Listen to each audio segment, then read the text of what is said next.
Le thème de ce matin, c'est « Sois un canal de puissance ». Dites avec moi, « Sois un canal de puissance ». Et quand on parle de puissance, inévitablement, on doit aller dans le livre des Actes des Apôtres. Et aujourd'hui, c'est les Actes des Apôtres qui vont un peu nous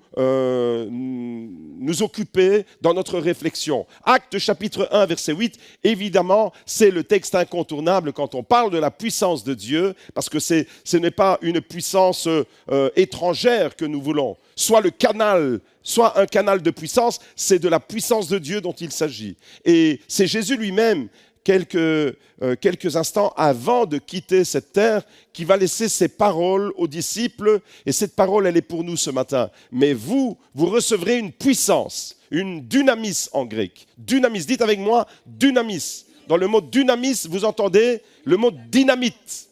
Vous recevrez de la dynamite. Aujourd'hui, j'ai de la dynamite.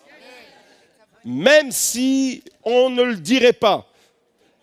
Mais vous recevrez de la puissance, une puissance, le Saint-Esprit survenant sur vous, et vous serez mes témoins à Jérusalem, dans toute la Judée, en Samarie, et jusqu'aux extrémités de la terre, jusqu'au GLC Beaudour, en Suisse, en France, en Italie, en Alaska, au Portugal, au Brésil, partout où il y a le témoignage de l'Évangile. C'est la puissance du Saint-Esprit qui nous donne la possibilité de témoigner de sa gloire. Et la parole de Dieu nous dit que Dieu nous transmet, Dieu nous communique cette puissance. Mais vous savez, si vous mettez une puissance entre les mains de n'importe qui, ça peut faire des dégâts.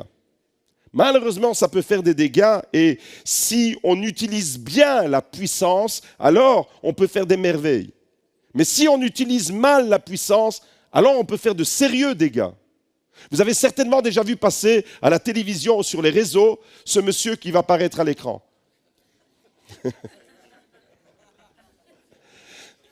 Mince, j'ai démoli la mauvaise maison.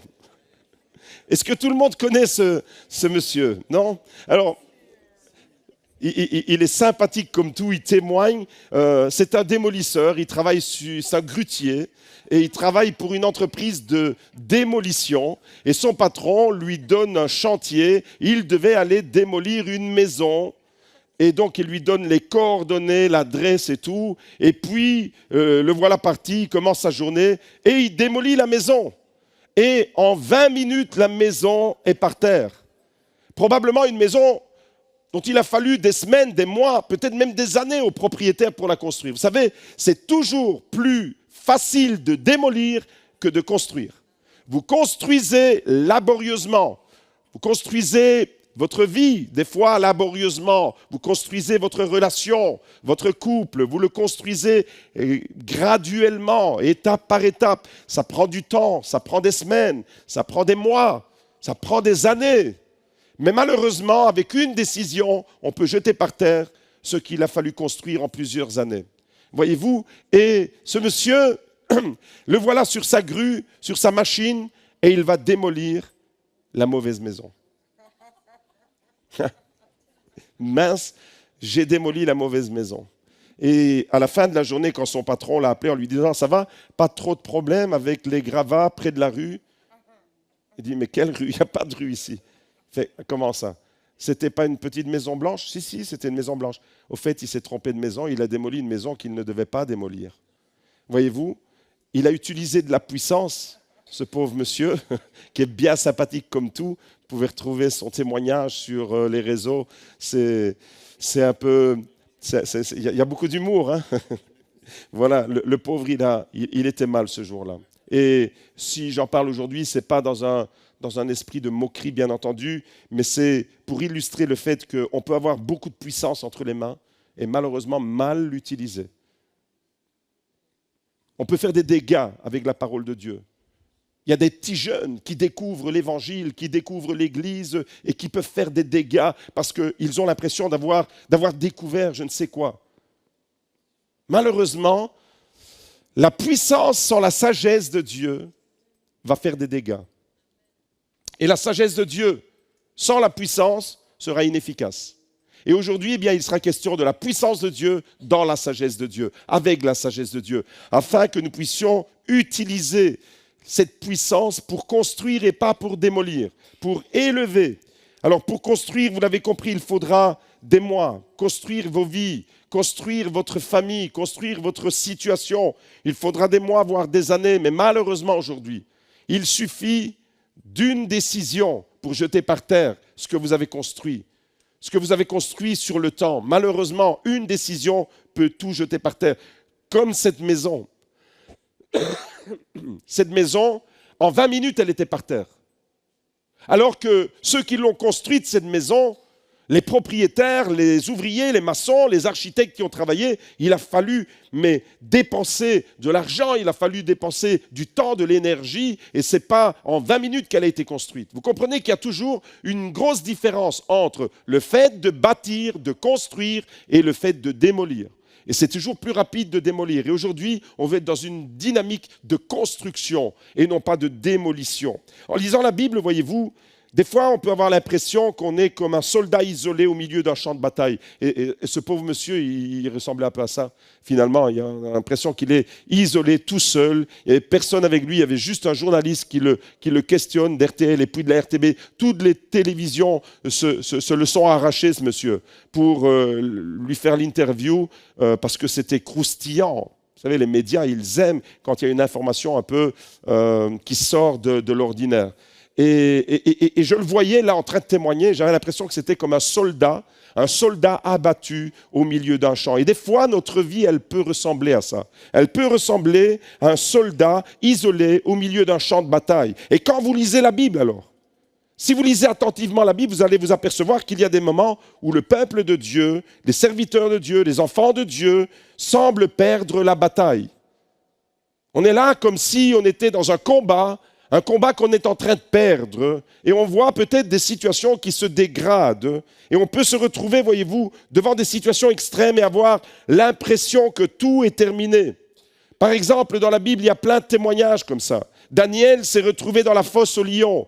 Alors nous, on connaît la fin de l'histoire, mais lui, quand il s'est retrouvé devant un lion, il ne connaissait pas l'issue de l'histoire, même s'il avait la foi.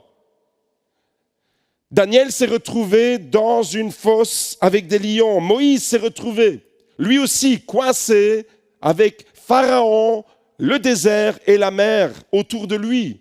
Encore une fois, on se retrouve devant une situation qui semble humainement impossible. Daniel, c'était humainement parlant impossible qu'il en sorte indemne de cette fosse aux lions. Moïse, la mer était devant. Pharaon était derrière et de l'autre côté, il y avait le désert. Tout était coincé, tout semblait être fini. Esther, par exemple, pour citer une femme précieuse de la parole de Dieu. Esther aussi s'est retrouvée face à une menace, la menace d'un génocide. Son peuple était menacé d'extermination. Voyez-vous, et des fois, on a l'impression que tout est fini, tout est terminé. Et j'imagine que devant la situation que Daniel a connue, David, Moïse, Esther et bien d'autres encore, on peut avoir l'impression comme ça, nous aussi aujourd'hui, qu'on se retrouve des fois devant des situations où on n'a pas de solution. Mais avec Dieu, j'aimerais vous dire qu'il y a toujours la possibilité d'un retournement de situation. Dis à ton voisin, Dieu est le plus grand spécialiste des retournements de situation. Dieu est le plus grand spécialiste des retournements de situation. Et on l'a vu avec Daniel, on connaît l'issue de l'histoire. On l'a vu avec Moïse, on le connaît. On connaît qu'il y a une suite. On a vu avec Esther. Dieu a retourné la situation en faveur de son peuple. Et la Bible décrit comme ça l'histoire d'Israël, des fois, dans des conditions extrêmes. Et il t'arrive peut-être à toi aussi de te retrouver devant des situations extrêmes où tu n'as pas de solution humainement parlant. Et si vous regardez le Nouveau Testament maintenant, si vous regardez l'Église dans le Nouveau Testament, eh bien l'Église également, elle aussi, elle a connu des situations extrêmes où tout semblait prendre la tournure d'un scénario catastrophe. Est-ce que vous avez déjà rencontré le scénario catastrophe dans votre vie? Vous avez l'impression que tout se met de travers. Vous avez l'impression que vous marchez avec Dieu, vous priez, vous aimez Dieu, vous servez Dieu, vous êtes investi, vous êtes engagé. Et malheureusement, le scénario qui s'installe dans votre vie, c'est un scénario catastrophe. Et alors là, on est dans l'incompréhension parce qu'on se dit, je suis en train de te servir, Seigneur. Je suis dans l'obéissance. Je ne suis pas en train de faire n'importe quoi avec ma vie. Et pourtant, eh bien, tout semble comme cette maison qu'on est en train de démolir. Tout semble s'effriter. Tout semble me filer entre les doigts. Je n'ai plus le contrôle de la situation. Eh bien, dans les Actes des Apôtres en particulier, on va rencontrer une histoire et on va découvrir dans cette histoire un retournement de situation extraordinaire. Et pourquoi je vous prêche ça? Parce que dans votre vie, c'est la même chose. Des fois, tu te retrouves devant des limites, devant des situations extrêmes, devant des situations où tu n'as pas idée de l'issue. Comment sera l'issue? Nous, on lit la Bible et on connaît toutes les histoires. On sait comment ça va finir pour Daniel. On sait comment ça va finir pour Moïse. On sait comment ça finit pour Esther. Mais quand on le vit nous-mêmes, on ne sait pas encore comment ça va se passer. Comme eux, quand ils l'ont vécu, ils le découvraient au fur et à mesure que l'histoire avançait. Alors on découvre Actes chapitre 12, l'histoire d'un retournement de situation extraordinaire. Et soyez attentifs. Regardez, on va prendre la lecture au premier verset, c'est-à-dire au tout début du chapitre, et ensuite on va arriver au dernier verset du chapitre, et on va voir la différence entre les deux, au commencement de l'histoire et à la fin de l'histoire. Et entre les deux, je vous annonce déjà qu'il y aura un retournement de situation. Acte 12, verset 1. Vers ce temps-là, le roi Hérode porta la main sur quelques membres de l'Église. C'est pas sympa ça. Le roi Hérode, c'était pas celui qui aimait le plus les chrétiens. Il porte la main dessus. Pourquoi faire? Pour les maltraiter. Et il fit mourir par l'épée Jacques, le frère de Jean. Donc Hérode va mettre à mort un des apôtres. Jacques, frère de Jean, fils de Zébédée. Et ce roi va mettre la main sur l'Église. Voyant que cela était agréable aux Juifs, il fit en outre arrêter Pierre. Mais alors maintenant, le leader principal de la communauté, il est arrêté. Pierre est arrêté par Hérode. C'était pendant les jours de pain sans levain. Après l'avoir saisi et jeté en prison, il le mit sous la surveillance de 4 escouades de 4 soldats chacune, avec l'intention de le faire comparaître devant le peuple après la Pâque. 4 escouades de 4 soldats, ça veut dire qu'il y avait 16 soldats qui gardaient Pierre dans la prison. Vous me suivez toujours? Pierre était donc gardé dans la prison, sans relâche, dites avec moi, sans relâche, la prière montée de l'Église vers Dieu pour lui. Ça, c'est la situation du départ. On ne va pas lire la suite, on lira plus tard. Ça, c'est la situation, le point de départ de notre histoire. Et on a là comme une situation extrême qui se manifeste sur l'Église. Il y en a un des 12 qui est décapité, qui est tué par l'épée. Il y en a un autre qui est le leader principal, Pierre, qui est arrêté, et la même fin risque de lui arriver. Regardez la fin du chapitre maintenant. Acte 12, verset 24. C'est comme ça que se termine quasi le chapitre 12. Cependant, la parole du Seigneur se répandait et progressait. Vous avez remarqué le contraste? Il y a d'un côté, au début du chapitre, un roi qui veut arrêter, qui veut maltraiter, qui veut tuer, qui veut incarcérer les chrétiens pour stopper la progression de l'Église, mais la puissance du Saint-Esprit est inarrêtable. Et malgré cette situation avec un scénario catastrophe, quand tu es animé par l'Esprit de Dieu, tu deviens irrésistible. Dis à ton voisin, si tu as le Saint-Esprit, tu es irrésistible. Dis-lui bien, si tu as le Saint-Esprit. On remarque dans ce récit qu'au début de l'histoire, l'Église allait malmenée. En apparence, je dis bien en apparence, Hérode semble maîtriser la situation. Il maîtrise, il maltraite les disciples, il fait mourir les apôtres, il en arrête un autre. Et l'Église, à ce moment-là, si je m'arrête là, dans mon histoire, l'Église semble avoir perdu la bataille. Si on arrêtait l'histoire ici, l'Église semble être dans la défaite, dans l'échec. Mais à la fin du chapitre, à la fin du chapitre 12, l'Église est dans la victoire. La parole de Dieu se répand, l'évangile est annoncé, l'Église est en progression et les actions missionnaires se multiplient. Et tout de suite après le chapitre 12, il y a le chapitre 13 et c'est à partir de ce moment-là que Saul de Tarse avec Barnabas, qui va devenir l'apôtre Paul, vont partir en mission depuis l'église d'Antioche et les voyages missionnaires ne vont plus s'arrêter et l'église va continuer son expansion. Vous comprenez qu'il y a là une situation de retournement. L'église, elle est malmenée, l'église, elle est menacée, mais l'église possède un secret. C'est la puissance du Saint-Esprit, mais le secret de cette église qui fait basculer les choses du bon côté, se trouve au verset 5 et on l'a lu. Pierre était gardé dans la prison sans relâche. Dites avec moi, sans relâche, la prière montée de l'église vers Dieu pour lui. L'église primitive n'était pas une église traditionnelle.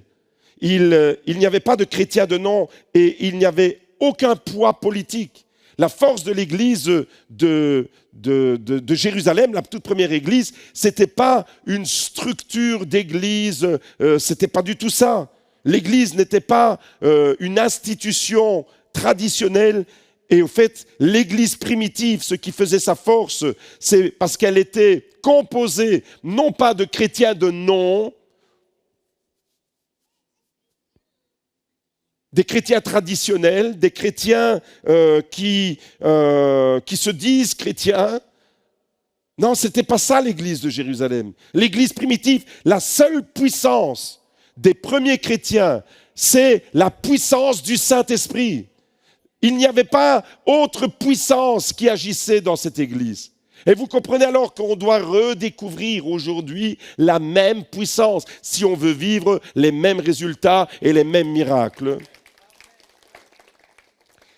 La puissance des premiers chrétiens, leur seul recours, c'était la puissance du Saint-Esprit. Et sans relâche alors. Sans relâche, ça veut dire de façon constante. Ils priaient, ils faisaient monter des prières. Voilà une église puissante. Voilà une église qui fait tourner le sens de l'histoire. Et je crois qu'en tant qu'église, nous sommes là pour avoir une incidence dans le cours de l'histoire. Merci pour les 2-3 amen que j'ai entendus. Je crois qu'en tant qu'Église, nous ne sommes pas là simplement pour nous gargariser nous-mêmes. Nous ne sommes pas là seulement pour nous faire du bien nous-mêmes. Nous sommes Église pour avoir un impact dans la société et changer le cours de l'histoire. Et vous avez certainement déjà entendu parler d'Alfred Nobel. Regardez, Alfred Nobel, tout le monde connaît Alfred Nobel. Il est surtout connu pour être le fondateur du prix Nobel. Le prix Nobel, depuis 1901, le prix Nobel, c'est une reconnaissance qui est remise chaque année à certaines personnes qui contribuent au bien de l'humanité. Et c'est comme ça qu'il y a le prix Nobel de chimie, de physique, de médecine, de littérature, de paix. Et depuis 1901, toutes les années, il y a la remise de ces prix. Mais ce que vous ignorez probablement, c'est que Alfred Nobel est aussi l'inventeur de la dynamite. En 1866.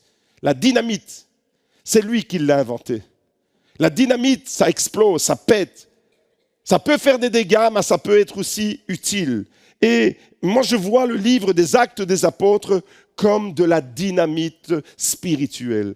Si vous voulez être dynamité ce matin, plongez avec moi dans les Actes des Apôtres. La puissance qui agit dans les Actes des Apôtres. En réalité, quand je lis les Actes des Apôtres, je ne peux pas m'empêcher de voir de la dynamite dans ce livre.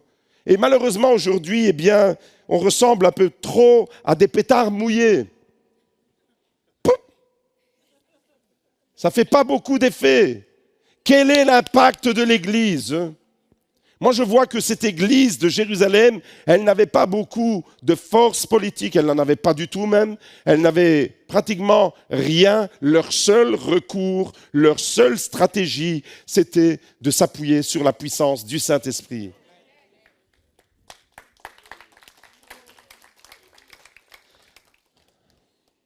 C'est trop timide, ces petits applaudissements à 2,50 francs.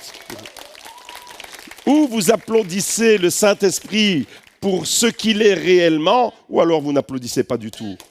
Parce que les petits applaudissements, comme dans un petit théâtre de quartier, ça ne va pas.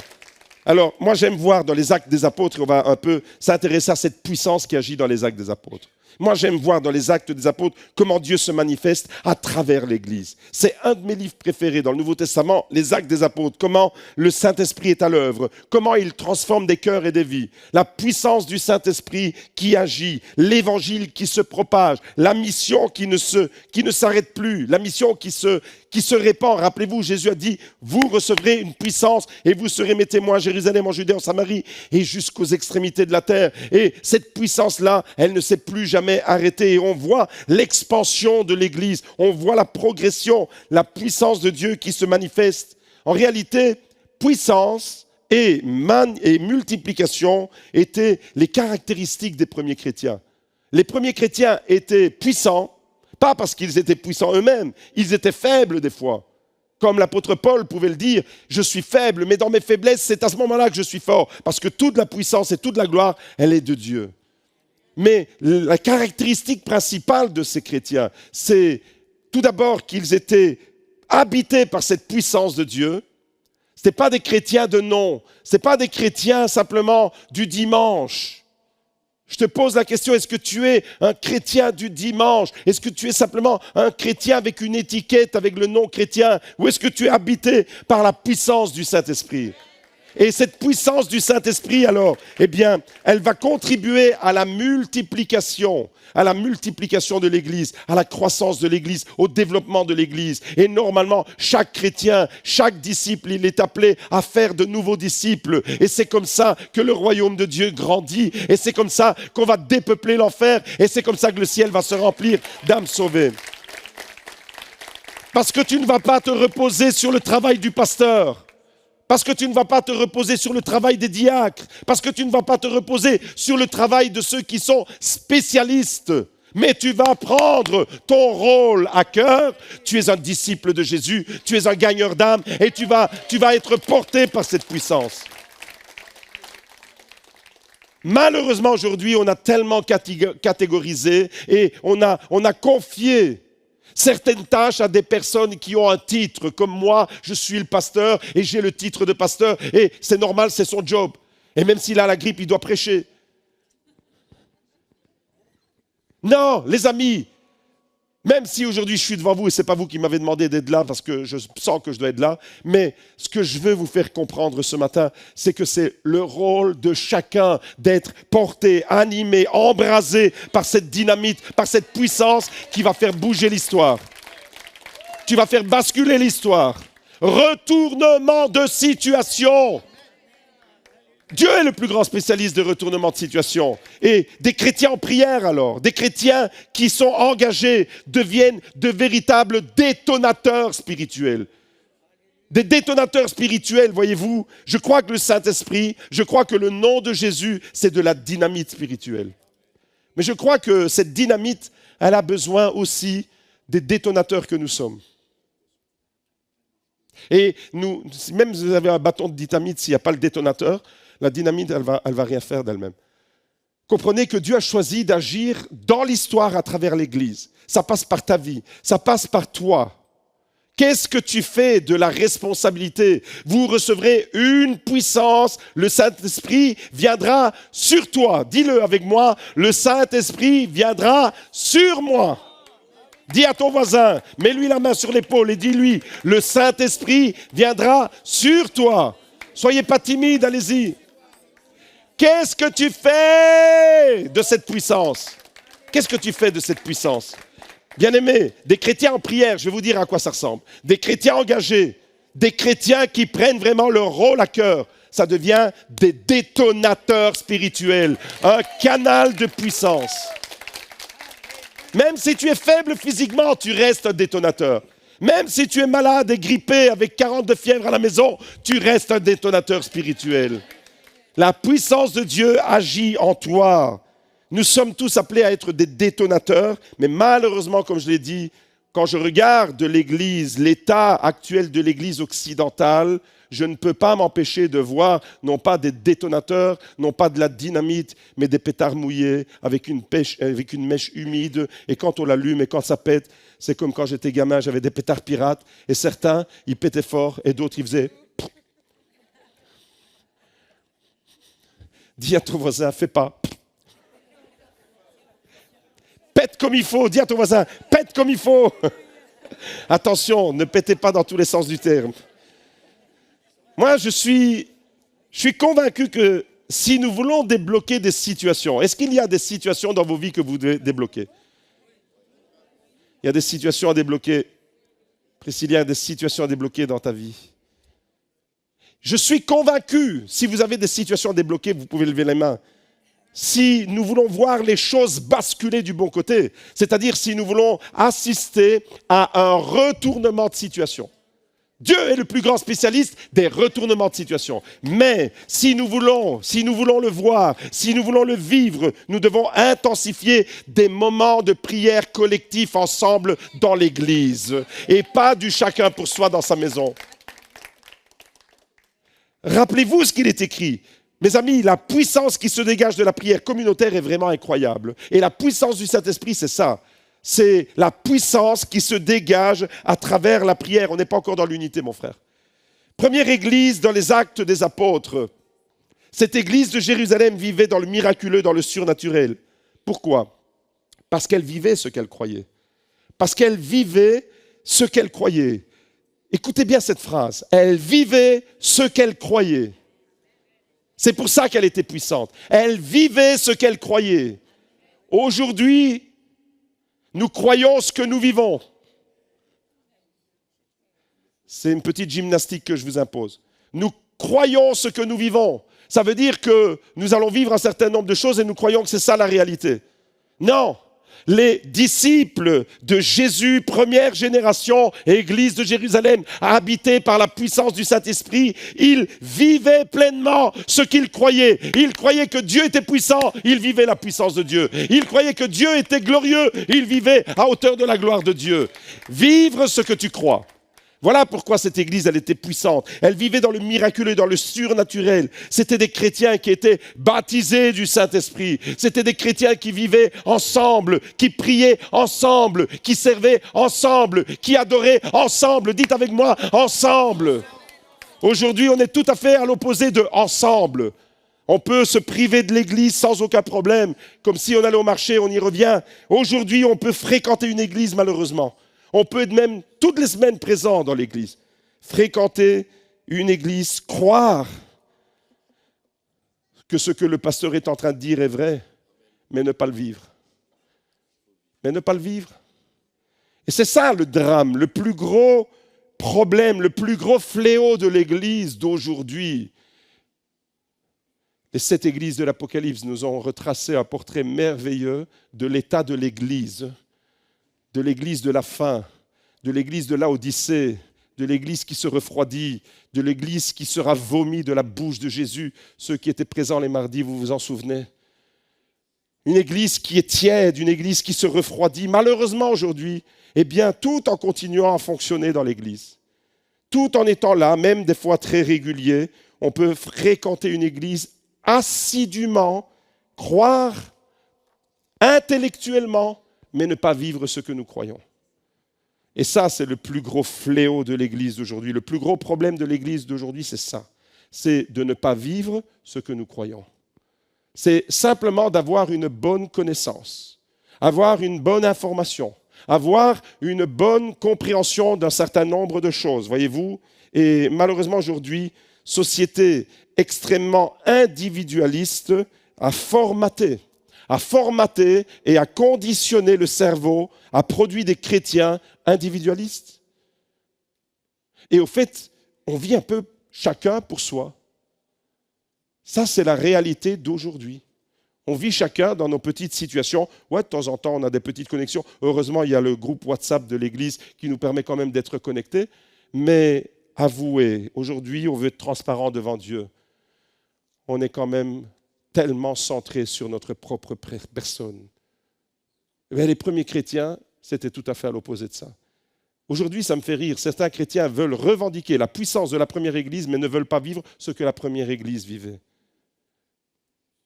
La mentalité qui nous pousse et qui pousse certains chrétiens à dire « Je prie chez moi, c'est très bien comme ça ». Non, non, non, c'est pas ça la vraie vie chrétienne. Tu sais, pasteur, je continue à prier, je continue à lire ma Bible chez moi. Non! Oui! Je m'explique. Non, c'est pas ça la vraie vie chrétienne. Oui, fais-le malgré tout. Mais non, ne te contente pas de ça. Est-ce que vous êtes prêts à dire avec moi, non, c'est pas ça la vie chrétienne, c'est pas ça le chacun pour soi. Tu sais, pasteur, je prie à la maison, je lis ma Bible à la maison. Vous croyez que c'était quoi qui a fait basculer l'histoire de Pierre qu'on a lue? Je vous l'ai fait répéter plusieurs fois, sans relâche. La prière de l'Église montait vers Dieu pour Pierre. C'est ça qui a fait basculer. C'est ça qui a agi. C'est ça qui a amené l'histoire et qui a basculé l'histoire complètement. L'Église primitive, elle était puissante parce qu'elle vivait l'unité. Oui, maintenant c'est l'unité. La puissance de l'unité. Il y a une puissance dans l'unité. Tout ce qui est uni est puissant. Tout ce qui est divisé est faible. Regardez, un couple qui est uni, il est puissant. Une famille qui est unie est puissante. Une église qui est unie est puissante. Un peuple, une nation qui est unie est puissante. Maintenant, vous amenez la division. Un couple qui est divisé, il n'est pas puissant. Une famille qui est divisée n'est pas puissante. Une église qui est divisée n'est pas puissante. Une nation qui est divisée n'est pas puissante. C'est l'unité. Et vous savez pourquoi Dieu est puissant? Parce qu'il est parfaitement un. Entre le Père, le Fils et le Saint-Esprit, il y a une parfaite harmonie, il y a une parfaite unité. Et s'il y avait une division en Dieu, il cesserait d'être Dieu, il deviendrait un Dieu faible. Mais Dieu est tout puissant parce qu'il y a cette unité d'amour qui lie les trois personnes de la Trinité, Père, Fils et Saint-Esprit, dans une relation parfaite. Une unité sans faille, vous comprenez? L'unité a une puissance et dégage une puissance. Et c'est ça qui a fait basculer l'histoire. C'est ça qui a libéré Pierre. Rappelez-vous, Pierre, il était incarcéré. On venait de tuer Jacques, son frère spirituel. On venait de le zigouiller à l'épée. Et lui, il était là, entouré de 16 soldats. Il était incarcéré. Hérode voulait malmener l'Église et continuer à la ravager. Mais cette église, elle était dans l'unité. Et une église qui est dans l'unité, c'est une église qui va traverser les difficultés, les intempéries, les tempêtes. C'est une église qui va avancer, c'est une église qui va triompher. Pourquoi? Parce qu'elle est habitée par la puissance de Dieu. Mais la puissance de Dieu va contribuer à l'unité du peuple. La puissance de Dieu ne divise pas les chrétiens, la puissance de Dieu unit les chrétiens. Acte 2, verset 43, regardez ce qu'il est écrit. Il se faisait beaucoup de prodiges et de signes par les apôtres. Tous ceux qui avaient cru étaient ensemble, dites avec moi, ensemble, et avaient tout en commun. Ils étaient ensemble et ils avaient tout en commun. Acte 4, verset 32. La multitude de ceux qui avaient cru n'était qu'un cœur et qu'une âme. Voyez l'unité où elle est? La multitude de ceux qui avaient cru n'était qu'un cœur et qu'une âme. Ça, c'est l'unité. La puissance de l'unité. Acte 5, verset 12. Beaucoup de signes et de prodiges se faisaient au milieu du peuple par les mains des apôtres. Ils se tenaient tous d'un commun accord. Dites avec moi, tous d'un commun accord au portique de Salomon. Et au verset 14, les multitudes des hommes et des femmes qui croyaient au Seigneur augmentaient toujours plus. Voyez l'unité, la puissance de Dieu qui va se matérialiser par l'unité, va contribuer à la croissance de l'Église, à l'avancée de l'Église. C'est ça qui est extraordinaire. Il ne faut pas simplement le comprendre, il ne faut pas simplement l'entendre, il faut le vivre. Il faut le vivre. Vous avez remarqué que c'est dans l'unité que la puissance de Dieu se manifeste? Ici, dans ces textes que je viens de lire, la puissance de Dieu est libérée quand l'unité est manifestée dans l'Église. La puissance de Dieu se manifeste dans l'unité. Et l'unité va être la meilleure façon pour bien canaliser cette puissance.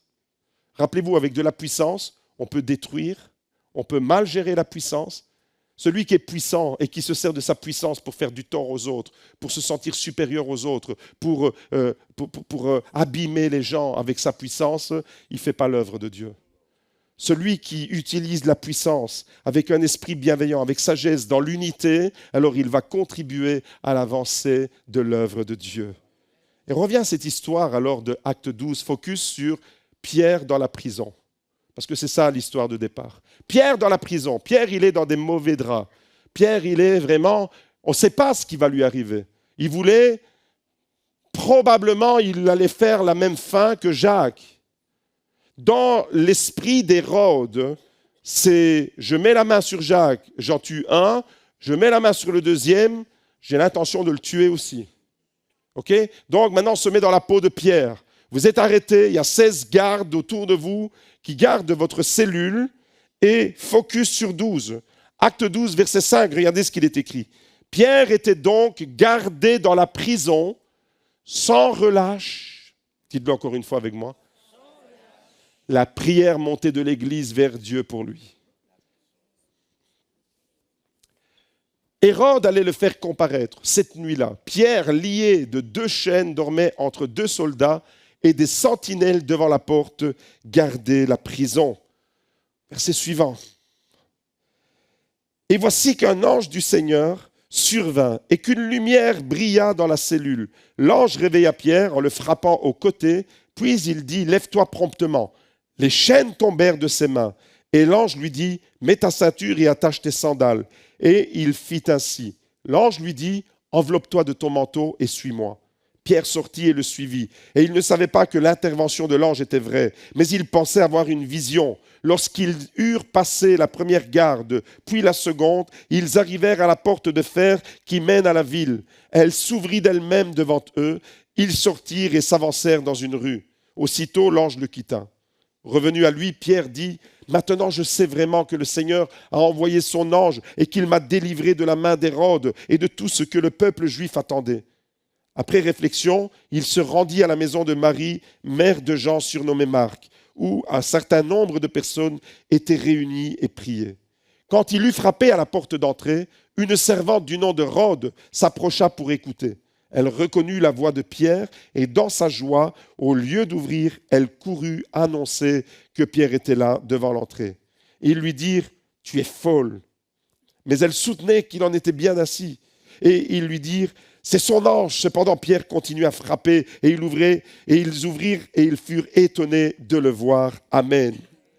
Quelle histoire incroyable. Quelle histoire incroyable. Le gars, il est en prison. Le gars, il est entouré de 16 soldats. Et puis tout d'un coup, il y a un ange qui débarque. Et au fait, Pierre, il est dans une situation extrême. Il est incarcéré. Il est attaché par des chaînes. Il est littéralement bloqué. Sa situation, vous êtes d'accord avec moi, qu'on n'a pas envie d'être à sa place. Combien voudraient être à la place de Pierre? Non, mon frère. Ne va pas trop vite. Ne va pas trop vite. Dans la posture de Pierre dans la prison, je ne crois pas que tu as envie d'y être. Je ne crois pas qu'on a envie d'y être. Et il devait comparaître devant Hérode. Ici, Hérode, ce n'est pas le Hérode de quand Jésus est né. C'est Hérode Agrippa, qui était tout aussi féroce que l'autre. Et il risquait donc la même fin que Jacques. Et Pierre est là dans une mauvaise posture. Mais malgré tout, ce qui est impressionnant dans ce texte, c'est que Pierre dormait d'une paix profonde. Pierre dormait dans sa cellule et il dort profondément. Il est vraiment... Le gars, il est tranquille. Il ne sait pas ce qui va lui arriver demain, mais il est tranquille. Paix profonde dans une situation extrême. J'ai l'impression que c'est le titre d'un film avec Bruce Willis. Paix profonde dans une situation extrême. C'est le nouveau film avec Bruce Willis. Non, le pauvre, il est mal. Un ange lui apparaît. Il est là, dans une paix profonde, il dort. Vous devez remettre le contexte. Et il dort et au fait, l'ange apparaît, il continue de dormir. Il y a une grande lumière qui apparaît dans la pièce et il continue de dormir. Je ne sais pas, moi, mais Magda, dès que j'arrive dans la chambre avec mon téléphone allumé comme ça, dès que je fais ça pour regarder où je mets les pieds, elle se réveille, une petite lumière. Là, il y a un ange qui illumine toute la pièce et Pierre, il continue à dormir. Et il a fallu que l'ange lui donne un coup sur le côté pour le faire réveiller. Donc, il dormait vraiment profondément, notre ami Pierre. Et la question que je me pose, c'est, mais pourquoi? D'où lui venait cette force? D'où lui venait cette sérénité dans un contexte où sa vie peut basculer malheureusement du mauvais côté? Où est-ce qu'il allait chercher cette paix et cette sérénité? Eh bien, j'ai envie de dire, la paix et la sérénité de Pierre provenaient de deux sources. Premièrement, de l'Église qui prie sans relâche. On l'a lu. L'Église sans relâche priait. Donc Pierre était porté par, d'où l'importance de prier pour nos bien-aimés qui sont éprouvés, qui sont dans la souffrance. L'importance de prier les uns pour les autres. Pierre était porté par l'Église, par la prière de l'Église. Ça, c'est la première source. La deuxième source, c'est les promesses que Dieu lui avait faites. Les promesses que que Jésus lui-même avait prononcées sur Pierre. Et Pierre, à cause de ces promesses, savait qu'il n'allait pas mourir. Là, à ce moment-là, il savait qu'il n'allait pas mourir. Parce que Jésus avait annoncé à Pierre, il lui avait donné une parole, il lui avait dit, quand tu seras vieux, on te conduira, on te attachera les pieds et les mains. Et donc, Jésus avait annoncé à Pierre que Pierre allait connaître l'âge de la vieillesse. Et donc, il savait que ce n'était pas à ce moment-là qu'il allait mourir. Vous voyez, une promesse, l'effet que ça fait. Quand Jésus te parle, une promesse, l'effet d'une promesse. L'effet de la promesse a porté Pierre dans une des pires situations qu'il était en train de traverser. Et pourtant, il était dans une sérénité profonde et une paix, une paix. Et au lieu de se lamenter, il dort. Mon frère, ma soeur, j'aimerais te dire que quand tu es dans une situation qui est bloquée, comme Pierre, quand tu es dans une situation extrême, comme Pierre, tu ne peux rien faire pour changer la situation.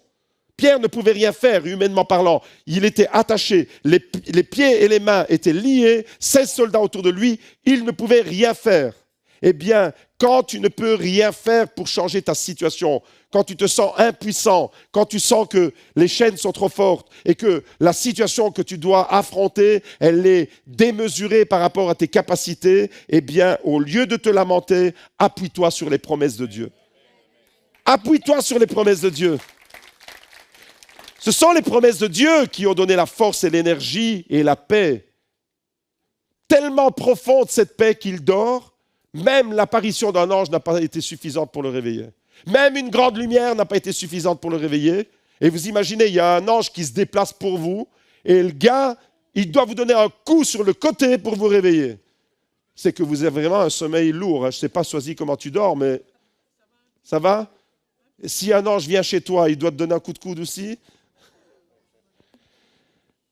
Mes amis, les promesses de Dieu qui nous portent, c'est ça qui a porté Pierre. Deux choses, l'Église et les promesses.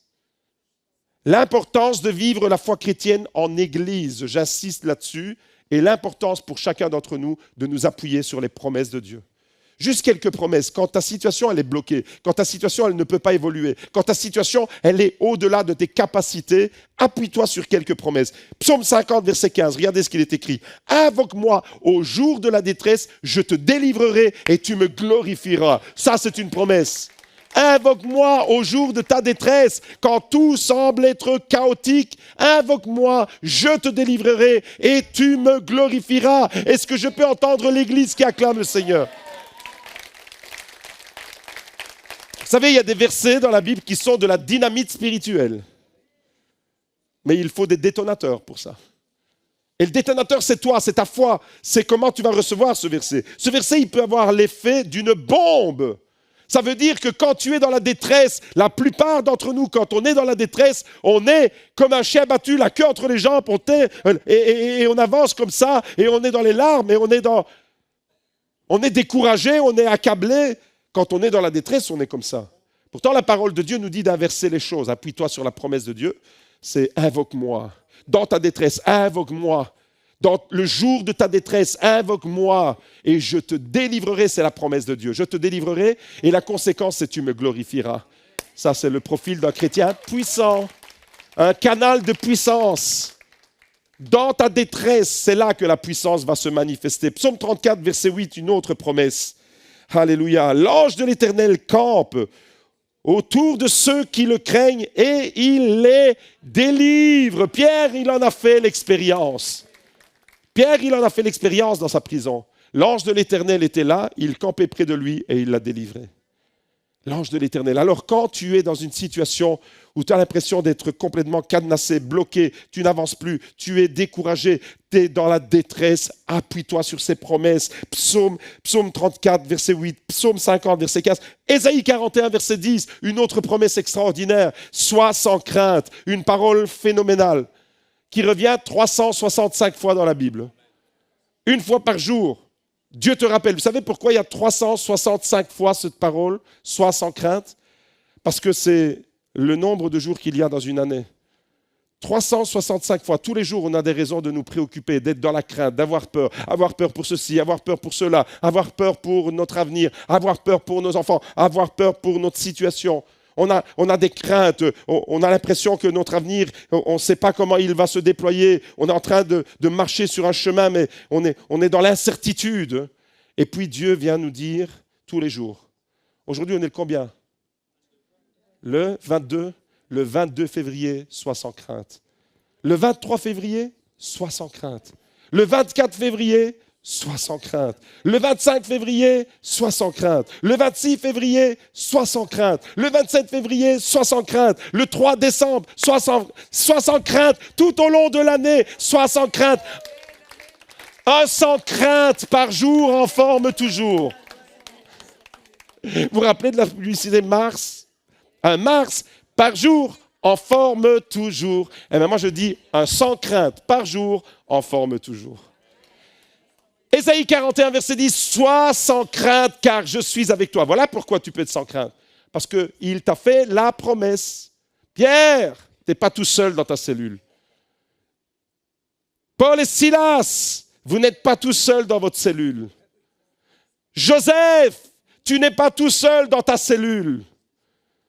Jérémie, tu n'es pas tout seul dans la citerne. Vous comprenez? Daniel, tu n'es pas tout seul dans la fosse aux lions. Esther, tu n'es pas tout seul devant la menace de génocide. Je suis avec toi. La promesse de Dieu. La promesse de Dieu. Qu'est-ce que tu fais des promesses de Dieu? Est-ce que c'est simplement des paroles comme ça dans un calendrier que tu décroches tous les jours et après que tu oublies? Ou est-ce qu'elles sont gravées là, tes promesses? Je grave ta promesse dans mon cœur et je m'appuie sur elle parce que c'est ta parole qui va me donner la puissance. Je deviens un canal de puissance. Je deviens un canal de puissance. Sois sans crainte car je suis avec toi. Ne promène pas des regards inquiets. Ça ne sert à rien. Tu te fais des ulcères pour rien. Ce n'est pas écrit dans le texte, mais c'est moi qui le dis. Car je suis ton Dieu, je te fortifie, je viens à ton secours, je te soutiens de ma droite victorieuse. Et le peuple de Dieu dit Amen. Voyez les promesses? Je m'arrête là pour les promesses parce que je pourrais faire une prédication rien qu'avec des promesses. D'ailleurs, je vais le faire un jour. Il n'y aura pas de thème, il n'y aura que des promesses. Mais il faudra les vivre, chacune. OK? Je m'arrête là. Quand l'Église prie, quand tu t'appuies sur les promesses de Dieu, alors tu peux t'attendre à un retournement de situation. Dieu, le plus grand spécialiste des retournements de situation, on l'a dit, on l'a répété.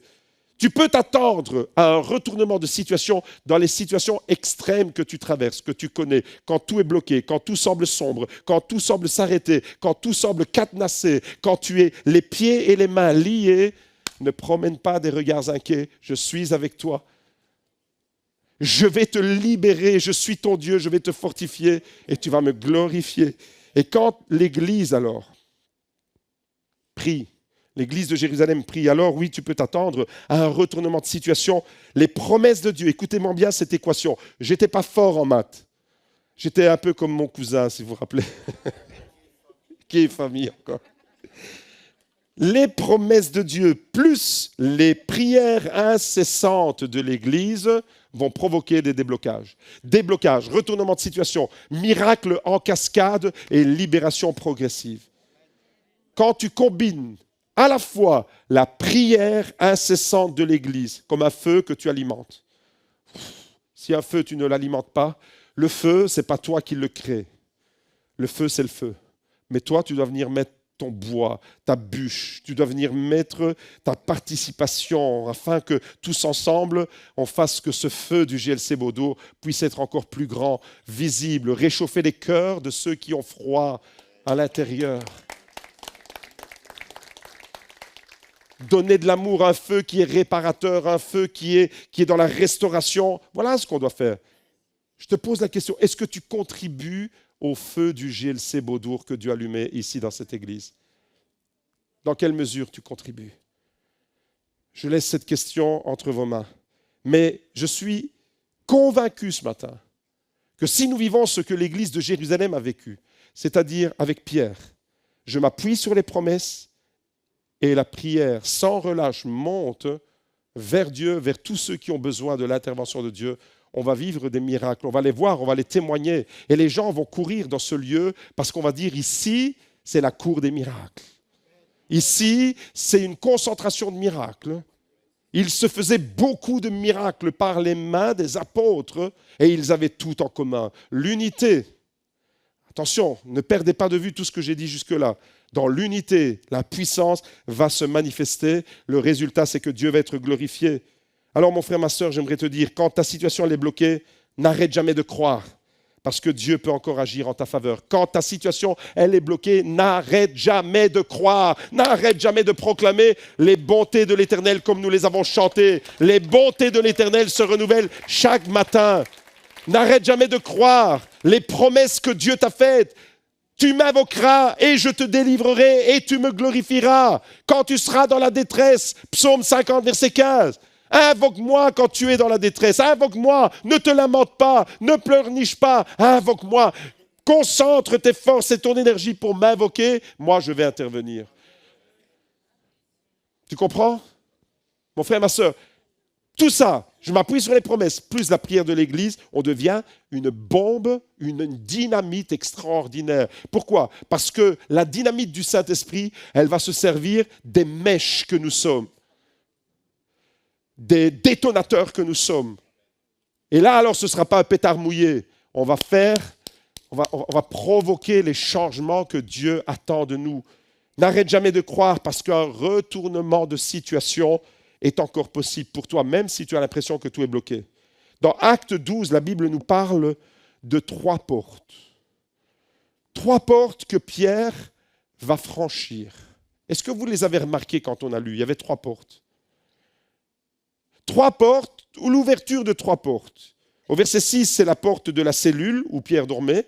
C'était là où il était retenu. Au verset 10, c'est la porte de la prison qui donne à la rue. Et puis, il y a la porte de l'église. C'est la 3e porte. Regardez avec moi, on va regarder plus dans le détail. Les 3 portes en question. Dieu, le plus grand spécialiste de retournement de situation, mais au fait, Dieu n'agit pas toujours de la même manière. Et Dieu ne va pas retourner la situation toujours de la même manière. Dieu n'agit pas toujours de la même façon. Qu'est-ce que ça veut dire? Si vous relisez l'histoire d'Israël, vous allez voir que, par exemple, avec Moïse, il a ouvert la mer, il a envoyé des fléaux sur l'Égypte et Israël a pu sortir du pays de l'esclavage vers la terre promise. Ensuite, il y a Josué. Josué va vivre plus ou moins la même chose, traverser du Jourdain, et puis il va être confronté à Jéricho.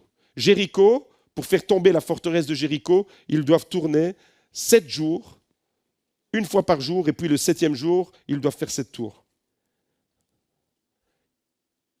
Par contre, la ville suivante, elle ne va pas tomber de la même façon. Qu'est-ce que ça veut dire pour toi et pour moi? Ça veut dire qu'il y a des victoires que tu vas remporter dans ta vie avec une certaine stratégie, et il y a des victoires que tu vas devoir remporter dans ta vie avec d'autres stratégies.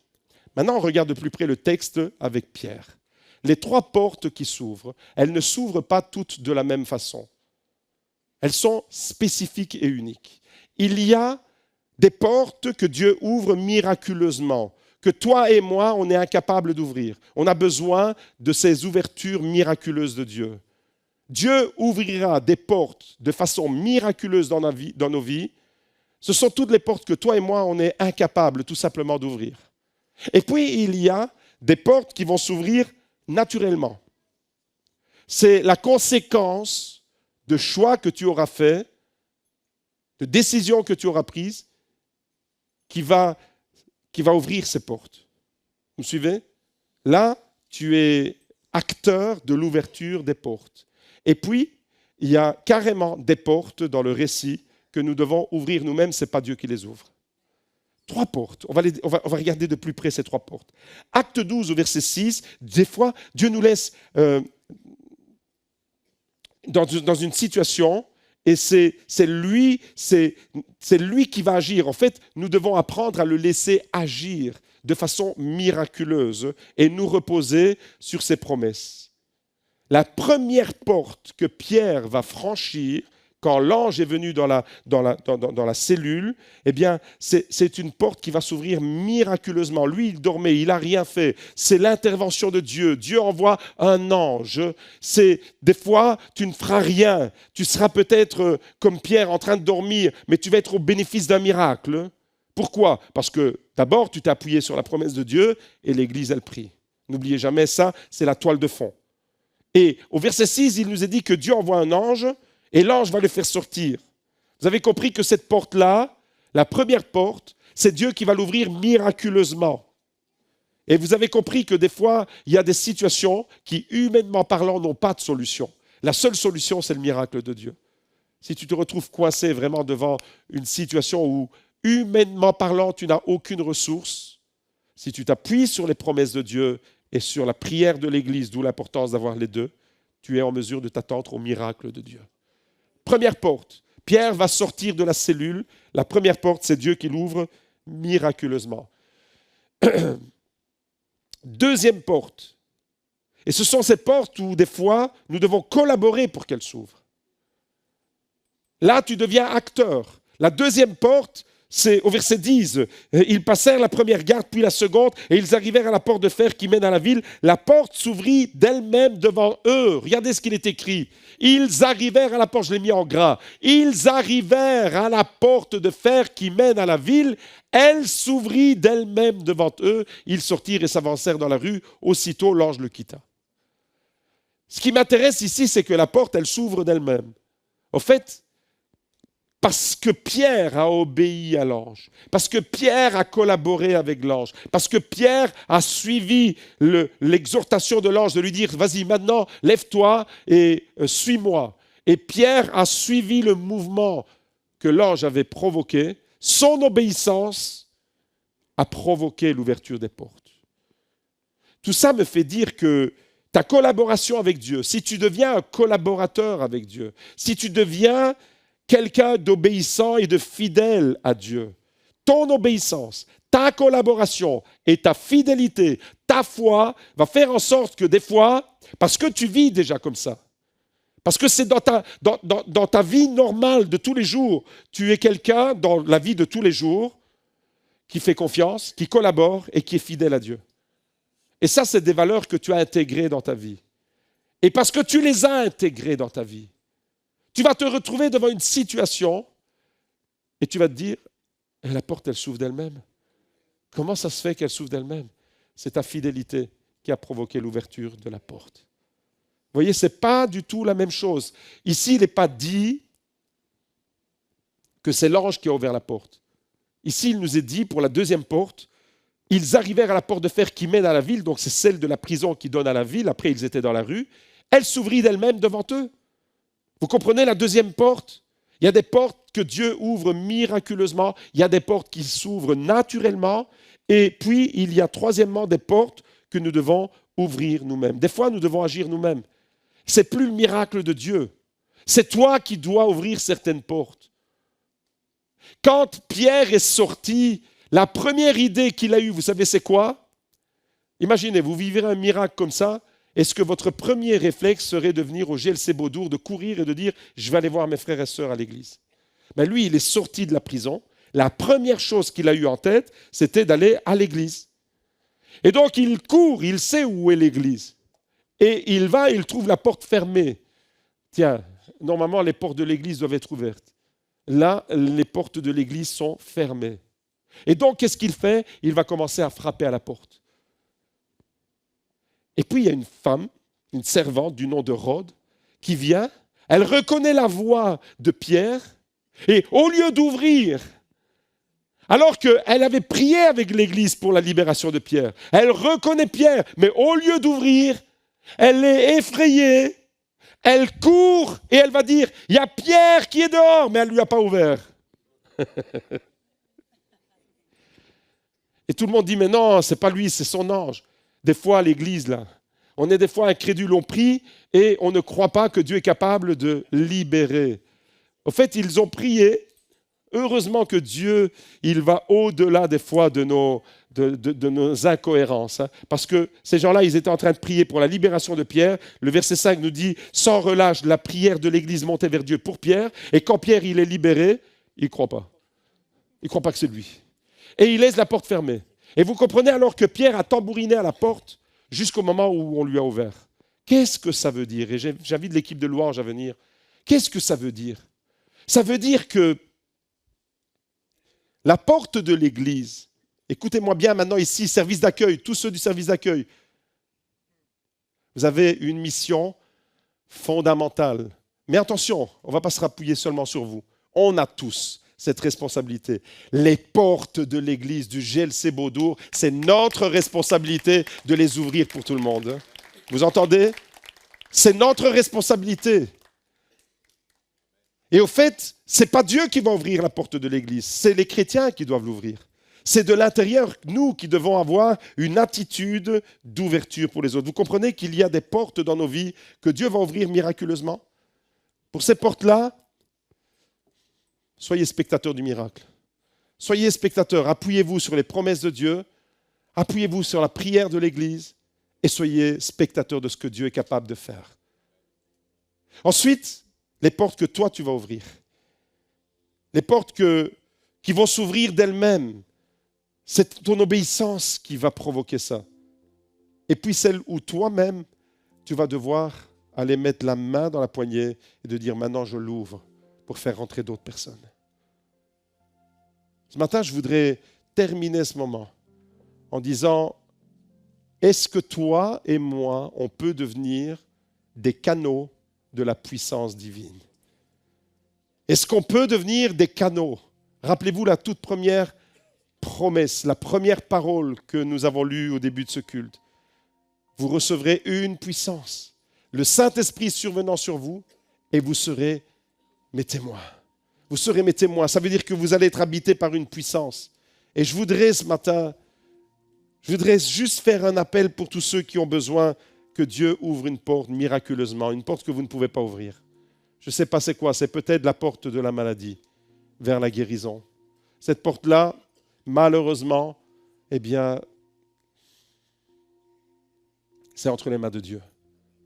Est-ce qu'on peut commencer, s'il vous plaît? Est-ce qu'on peut y aller tout doucement? Est-ce qu'on peut demander à Dieu d'activer cette puissance en nous? Est-ce qu'on peut demander à Dieu de dire, Seigneur, ma situation, elle est bloquée. Ma situation, elle est paralysée. Je ne vois pas l'issue de mon problème. Je suis peut-être comme Pierre, emprisonné dans une situation qui m'échappe. Mais je te fais confiance, Seigneur. Dieu, mon Dieu, tu vas ouvrir une porte.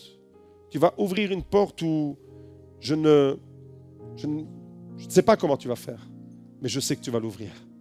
Je sais que tu vas ouvrir cette porte pour moi. Je voudrais simplement donner la possibilité à ceux qui sont devant des portes fermées, qui ont besoin d'un miracle. Attention, avoir besoin d'un miracle, ça veut dire que ça me responsabilise aussi. Ça nous responsabilise tous. Parce qu'on doit alimenter la chaudière de l'Église à travers la prière, à travers notre présence, à travers notre engagement, à travers notre intercession, à travers notre dévotion, à travers ce que nous sommes. Je veux apporter à Dieu, ce que je suis. Seigneur, j'ai les pieds et les mains liés dans ma situation. Tu peux peut-être lui dire, il y a quelqu'un qui se sent comme ça, comme Pierre, les pieds et les mains liés. Mais je sais qu'il y a des portes qui vont s'ouvrir. Et pour Pierre, il y a ces 3 portes qui se sont ouvertes.